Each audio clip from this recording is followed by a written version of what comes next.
ሃይ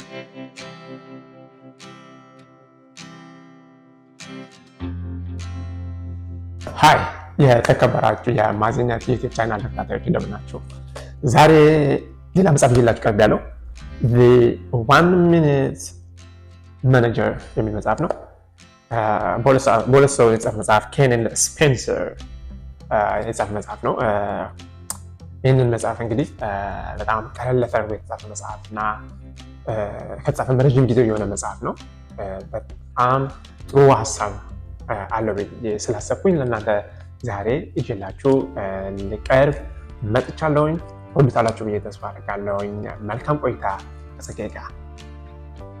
በአንድ ወቅት አንድ እጅግ በጣም ወጣት ልጅ ነበርና ይሄ ወጣት ልጅ ስለ ማናጀርነት ምንድን ነው የሚለውን ነገር ማለት ነው ኮንሰፕቱን ያለውን ነገር ለማወቅ ፈልጎ የተለያዩ መስሪያ ቤቶች በመሄድ ማናጀሮችን ቃለመጠይቅ ያደርግላቸው ነበርና የሚያገኘው መልስ በቂ ሆኖ አላገኘው። ከማናጀሮቹ የሚያገኘው መልስ በቂ ሆኖ አላገኘው። አንደኛ የሚሰጡት የነበረው መልስ አንደኛ ውጤት ላይ ትኩረት የሚያደርጉ ማናጀሮች ናቸው። ስለ ሰራተኞች የማይጨነቁ ውጤት ላይ ብቻ ትኩረት የሚያደርጉ ማናጀሮች ነበሩ። ሌሎኞቹ ማናጀሮች ደግሞ ሰው ላይ ነው ትኩረት የሚያደርጉት የነበረው ማለት ነው። ሰው ላይ ትኩረት ስታደርጉ ውጤት ታገኛላችሁ የሚል አመለካከት ነበራቸው። ነገር ግን እነዚህ የሚከተሉት መንገድ ውጤታማ ሊያደርጋቸው አልቻለም። በዚህ ወጣት ምልከታ ይህ ወጣት ምንድነው እንግዲህ ሌሎች ማናጀሮችንም ማነጋገር መፈለግ ጀመረ። እንደ አጋጣሚ በአንድ አካባቢ ላይ አንድ ድርጅትን የሚያስተዳድር ወጣት በጣም ብልህ የሆነ የተማረ እንዲሁም ሲጠሩት ራሱ የአንድ ደቂቃ ኃላፊ ብሎ ነው የሚጠሩት ሰውየውን አንድ መስሪያ ቤት ውስጥ ይገኛል እና እሱን ሄደ አነጋግረው ይሉታል ማለት ነው። ሄዶ እሱን እንግዲህ እንዴት ማናጀር መሆን ይቻላል የሚለው ነገር ማወቅ ፈልጋለሁ እና አንተ ታውቃለህ ተብሎ ተነግሮኛል፣ እባክህ አስረዳኝ፣ እንዴት ነው ማናጀር አንድ ብቁ ማናጀር መሆን የሚቻለው ብሎ ጠይቀዋል። እና ማናጀሩ በዚህ ቀና ዛሬ እንግዲህ አይመቸኝም በሚቀጥለው ሳምንት ነው ይለዋል። በጣም ደስ ይለዋል። በሚቀጥለው ሳምንት ይመጣል፣ ይገናኛሉ። የመጀመሪያው ጥያቄ እንግዲህ የጠየቀው ጥያቄ አንድ ብቁ ማናጀር ለመሆን ምንድነው ሚስጥሩ ብሎ ነው የጠየቀው። ማናጀሩ ፈገግ ይልና በጣም ቀላል ነው ብሎ 3 ነገሮችን ይነግረዋል። አንደኛ የአንድ ደቂቃ ጎል ይኑርክ ወይም የአንድ ደቂቃ ግብ ይኑርክ። ሁለተኛ የአንድ ደቂቃ ምስጋና ለሰራተኞች ስጥ። ሶስተኛ የአንድ ደቂቃ ተግሳጽ በሚያስፈልግበት ጊዜ ለአንድ ደቂቃ ተግሳጽ ስጥ ብሎ እነዚህ 3 ነገሮች ይነግረዋል ማለት ነው። እነዚህ 3 ነገሮች እንግዲህ አብራርቼ አሁኑን አቅርብላችኋለሁ። ተከታተሉኝ። ሰዎችን ማስተዳደር ትችላላችሁ ወይ? የመጀመሪያው ጥያቄ። ሰዎችን ማስተዳደር የሚቻል ነገር አይደለም። እስፔሻሊ እናንተ ብቁ ማናጀር መሆን ከፈለጋችሁ ብቁ ማናጀር ችግራችሁን የሚፈታላችሁ ሰው ሳይሆን ችግራችሁን እንዴት መፍታት እንዳለባችሁ መንገዱን የሚያሳያችሁ ሰው ነው።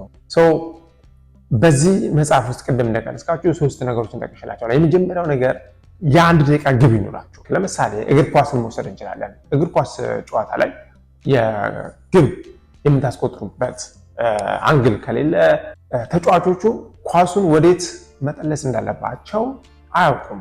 ግብ የለም ወይም መድረሻ የለም። ዝም ብሎ ኳስ ከዛ ወደዛ ማመላለስ ብቻ ይሆናል ማለት ነው። ሰራተኞቻችሁም እንደዚህ ናቸው። ለነሱ ግልጽ የሆነ ግብ ማስቀመጥና ከነሱ ምን እንደምትፈልጉ መግለጽ አለባቸው። ይህን ደግሞ አጭር አድርጋችሁ በአንድ ደቂቃ ሊነበብ በሚችል መንገድ ማስቀመጥ አንደኛው ይሄ ነው። ሁለተኛው መስፈርት ደግሞ ምንድን ነው? ሁለተኛው መስፈርት ማመስገን፣ ማበረታታት። ለምሳሌ ህጻናቶችን ብንወስድ ገና ከልጅነታቸው አንድ ቃል ራሱ በሚናገሩበት ሰዓት ቤተሰብ፣ ወላጅ ያበረታታቸዋል፣ ጎበዝ በርቱ ይላቸዋል እንጂ ተሳስተሃል አይለውም ያንን ህጻን ወይም ተሳስታችኋል አይላቸውም ህጻናቶችን ማለት ነው። ተመሳሳይ ይሄ አካሄድ ለአዋቂዎችም ይሆናል። እንግዲህ አዋቂዎች ትንሽ አንድ ስራ በሚሰሩበት ሰዓት ማበረታታት መርሳት የለብንም። ይሄ የአንድ ደቂቃ ማናጀር ምንድነው የሚለው ልክ አንድ ጥሩ ነገር በሚሰሩበት ሰዓት ወዲያው ማበረታታት እንዳለባችሁና ስታበረታቱ ደግሞ ረዘም ያለ ዲስከሽን መሆን የለበትም። አንድ ደቂቃ ወይም ከዛም ያነሰ ማለት ነው 30 ሰከንድ ሊሆን ይችላል ሄዳችሁ ምን ያህል የሰራችሁት ስራ ጥሩና መልካም እንደሆነ ልትነግሯቸው ይገባል ይላል። ሁለተኛው ነው።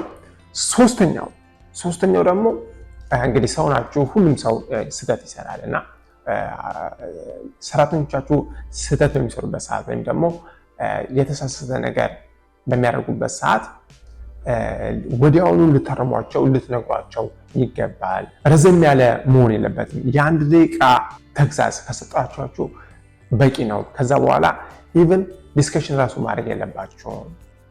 ሰዎች ላይ ትኩረት ታደርጉ። ሰዎቹ ላይ ሳይሆን ስራቸው ላይ ነው ትኩረት ማድረግ ያለባችሁ። እናንተ ተሳስታችኋል ሳይሆን ይህ ስራ ተሳስተዋል፣ ይሄኛው ትክክል አይደለም፣ እንደዛ ነው ማውራት ያለባችሁ ወይም ኮሚኒኬት ወይም መነጋገር ያለባችሁ ማለት ነው።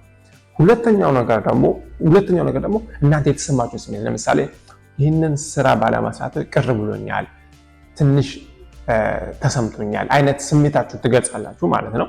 የመጨረሻ ሶስተኛው ደግሞ ሰራተኛው ምን ያህል ለእናንተ አስፈላጊ እንደሆነ፣ ይህንን ሀሳብ የምትሰጡት፣ ይህንን ተግሳጽ የምትሰጡበት ምክንያት ምን ያህል ጎበዝ እንደሆነ፣ ጠንካራ እንደሆነ፣ ከዚህ በላይ እንደጠበቃችሁበት እና ከዚህ በፊት የሰራቸውን ያከናወናቸው ተግባሮች በጣም መልካም እንደሆኑና ተመሳሳይ ስራ እንዲያከናውን እንደምትፈልጉ ነው የምትፈልገው እና እነዚህን ከተከተለክ ይላል የአንድ ደቂቃ ማናጀር መሆን ትችላለህ።